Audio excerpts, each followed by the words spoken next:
So let's talk about design.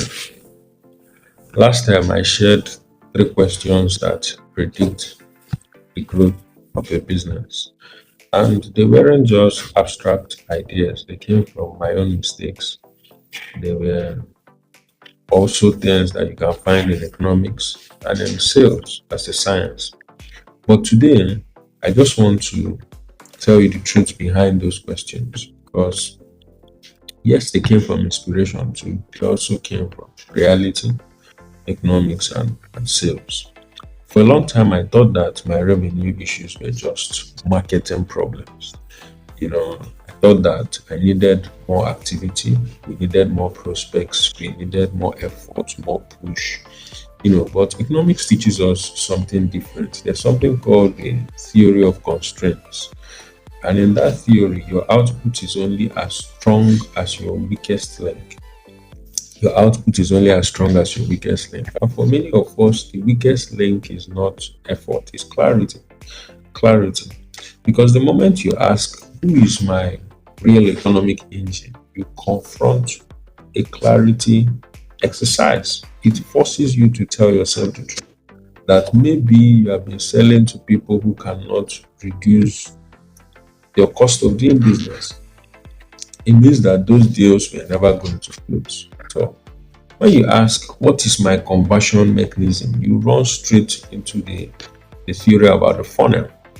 And I think that's Kotler. It says you realize that you don't have a designed pathway, a designed pipeline to purchase. You're just hoping. And I think there's an author that says that hope is not a strategy.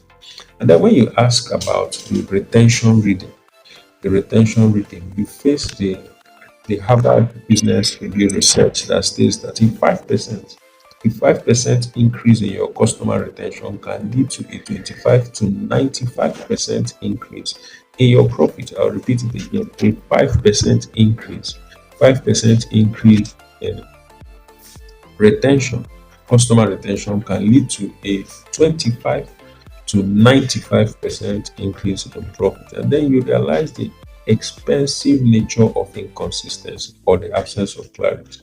These questions are simple, but they confront you before they free you. They expose you to your reality before they empower you.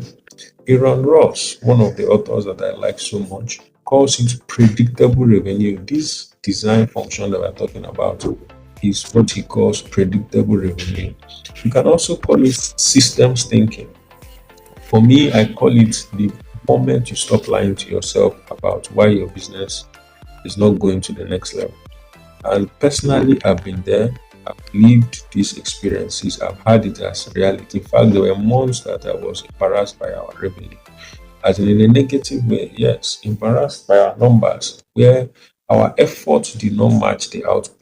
When I realized that this is beyond just a sales problem, it's a design problem, it's a revenue architecture problem. And that's when I embraced the discomfort of structure.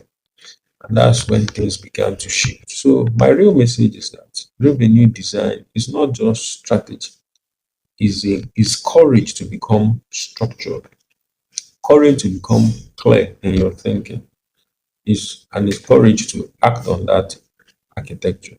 So those three questions, they look simple, but they demand honesty. And if you answer them truthfully, your growth stops being accidental, it becomes inevitable. Have a wonderful day.